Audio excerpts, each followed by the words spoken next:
This morning with most of the fleet anchored within the confines of the harbor. The Imperial Japanese Navy approaches and launches 183 fighters and bombers toward Pearl Harbor. Ladies and gentlemen, imagine yourself a soldier or a sailor or an airman. You're looking forward to a pleasant Sunday in the peaceful Hawaiian Islands. Perhaps you're going to the beach.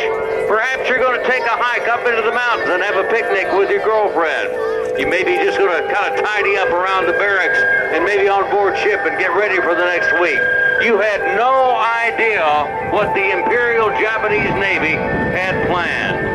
They were coming our way, and we had no way to know. It's 7:55 a.m. It's a peaceful Sunday morning on December 7th of 1941, and we've taken you back to that peaceful day over 70 years ago when the Imperial Japanese Navy launches 183 fighters and bombers toward Pearl Harbor.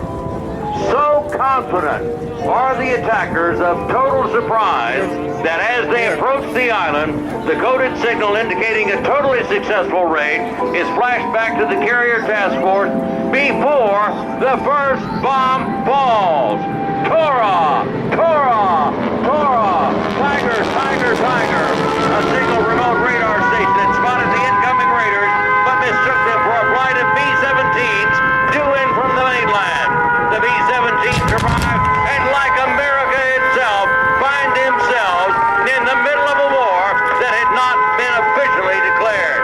The attack from the Japanese aircraft carriers Akaga, Hiryu, Soyu, and two new carriers, the Shogaku and Squeakaku, lasts an hour and 45 minutes. The Japanese caught us completely by surprise, and you are there. This is Tora, Tora, Tora, the surprise Japanese attack on Pearl Harbor.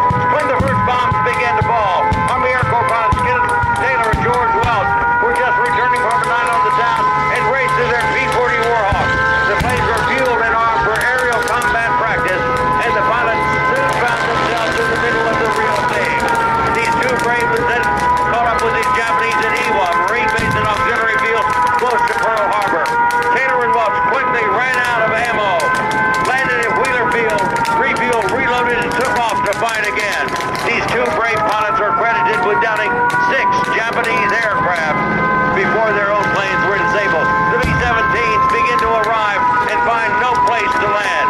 At Pearl Harbor and Hickam Field, the devastation was awesome.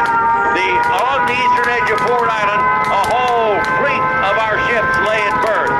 The Capes came by with the torpedo bombers. You see one going in front of you right now. They were equipped with special shallow-running torpedoes designed specifically for the attack on Pearl Harbor.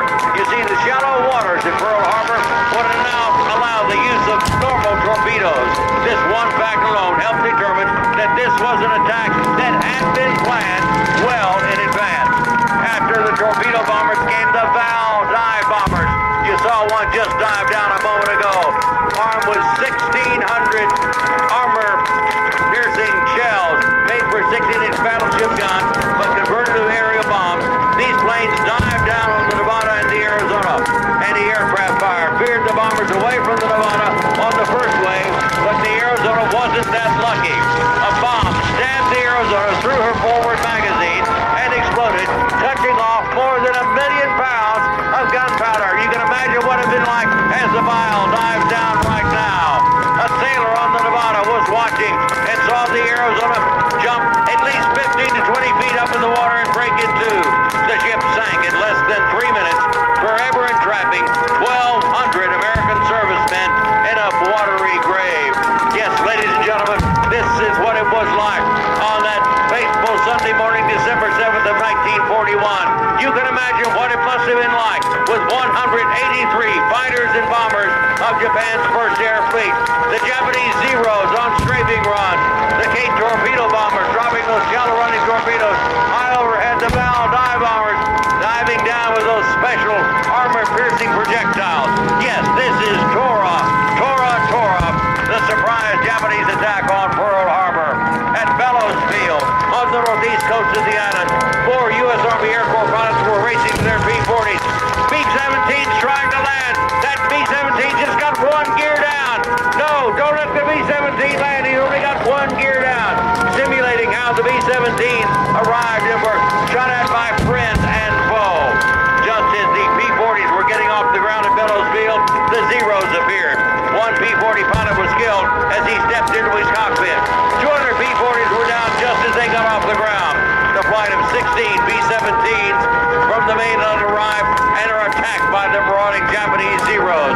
In the confusion, the B-17 you saw just go by were shot at by friend and foe, and the frightened crews landed wherever they could, one of them in a pineapple field not far from Hickam Field. One B-17 pilot, a Major Landon, trying to land, said, "What a hell of a way to enter a war, out of gas, unarmed, and no place to land."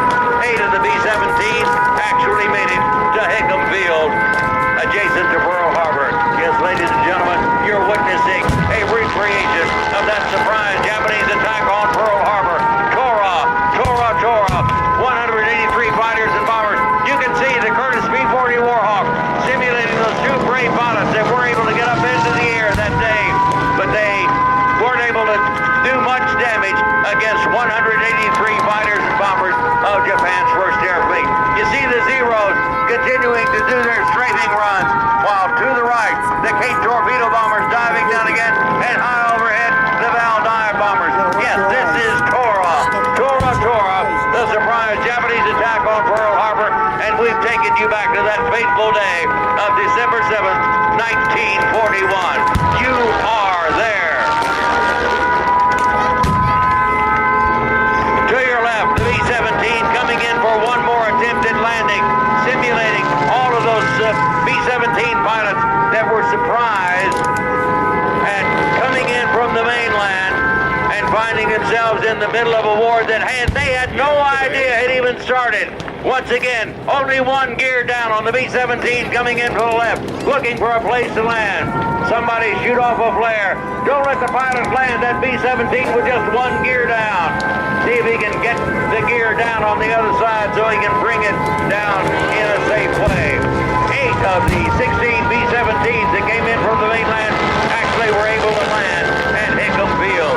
Yes, you were watching that infamous day of December 7th, 1941. Tora, Tora, Tora, the surprise Japanese attack on Pearl Harbor that brought us into full participation in World War II. The Japanese caught us completely by surprise that fateful morning.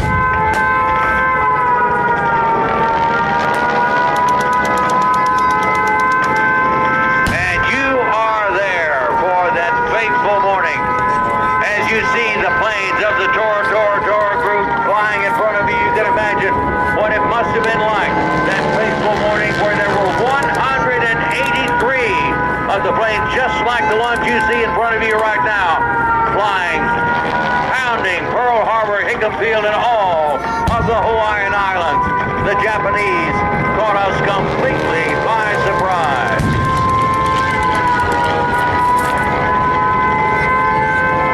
Tora, Tora, Tora was the call before the first bomb fell. Tiger, Tiger, Tiger. They caught us by surprise. And they knew they had done so and sent that call back to their carrier task force, letting them know that they caught us by surprise. This is December 7th of 1941, and you are there to that fateful morning.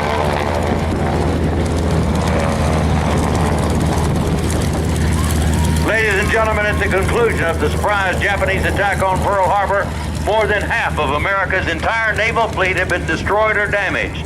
Nearly 2,400 Americans were killed, over 1,200 wounded, 960 were missing. 151 aircraft were destroyed, most as they sat on the ground. That was virtually every U.S. military aircraft in Hawaii. 2 battleships, 3 destroyers, 2 light cruisers were destroyed. 6 battleships were damaged. Our greatest naval base lay in ruins, along with our complacency. The following day, December 8, 19...